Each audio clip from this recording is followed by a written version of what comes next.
दोस्तों नमस्कार, मैं हूं डॉक्टर श्रीपति त्रिपाठी। 13 अप्रैल से चैत्र नवरात्रि वासंतिक नवरात्रि की शुरुआत हो रही है। इस दिन का क्या विशेष महत्व है, आइए इसके बारे में जानते हैं। नवरात्रि के पावन पर्व की शुरुआत 13 अप्रैल से होने जा रही है। इस दिन मंगलवार का शुभ दिन पड़ रहा है।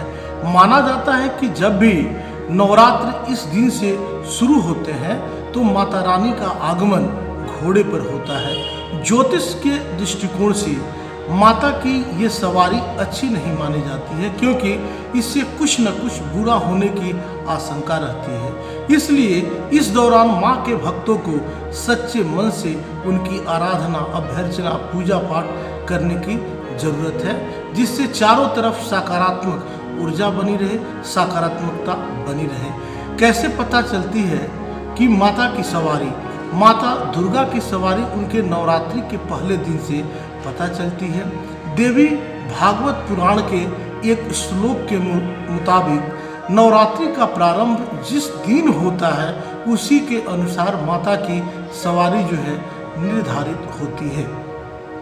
देवी भागवत पुराण में लिखा है, शशि सूर्य गजारूढ़ा शनि भौमे तुरंग में गुरौ शुक्रश्च दोलायाम बुद्धे नौका प्रकृतिता।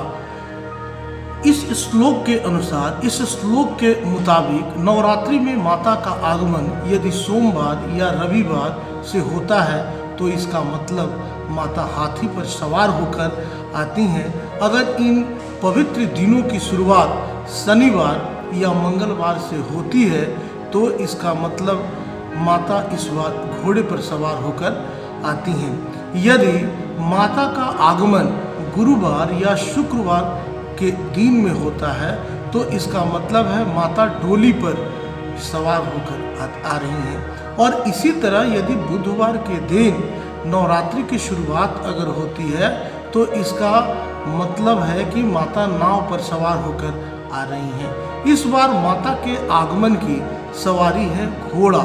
माँ दुर्गा के घोड़े पर सवार होकर आने को छत्रभंगे तुरंग में कहा जाता है। ऐसा कहा जाता है कि जब भी माता रानी, माँ दुर्गा घोड़े पर आती हैं, विराजमान होकर आती हैं, तो देश के लिए यह शुभ नहीं होता है। इसके प्रभाव से सत्ता में उथल पुथल होने की संभावना रहती है और सत्ता परिवर्तन के भी आसार बने रहते हैं। इसके अलावा पड़ोसी देश से वाद विवाद, परेशानियां होने की भी स्थिति बनती है और देश में भयंकर आंधी तूफान होने के भी आसार रहते हैं। इस बार नवरात्रि का समापन बुधवार के दिन हो रहा है। इसका मतलब है माता के जाने की जो सवारी है वह हाथी पर होगी। माता की ये सवारी ज़्यादा बारिश होने का सूचक मानी जाती है। ज्योतिष के अनुसार इस बार देश में वर्षा और अन्न की कमी नहीं होगी। बस इतना ही, मिलते हैं अगले वीडियोस में। तब तक के लिए नमस्कार।